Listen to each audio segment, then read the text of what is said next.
आईवरून एक कविता लिहिली तर ऐका. आई. आई हा शब्द जणू सगळ्या भावनांना कवेत घेऊन तयार झालाय. आई ग, मोठी झाले मी सगळ्यांसाठी, पण तुझ्याजवळ आले की मला लहानच वाटतं.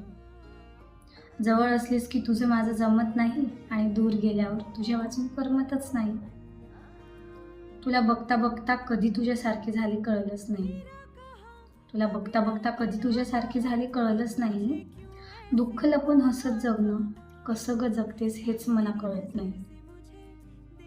कसं ग जमतं तुला हे सगळं? बाहेरचं जग अजूनही तसं नाही, तेवढं मला कळतही नाही.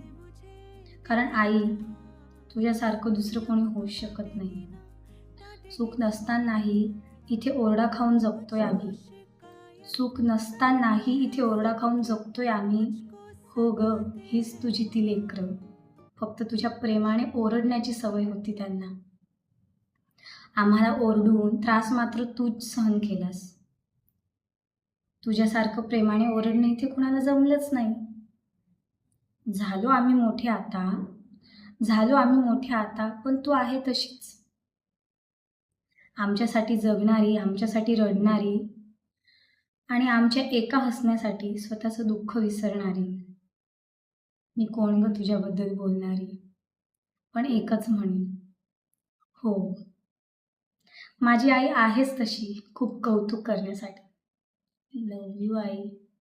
आणि हा व्हिडिओ जर तुम्ही रील बघत असाल, आई जवळ नसेल तर आईला रील शेअर करून एक कॉल करा आणि आई जवळ असेल तर तिला घट्ट मिठी मारा आणि म्हणा, आई, आय लव्ह यू.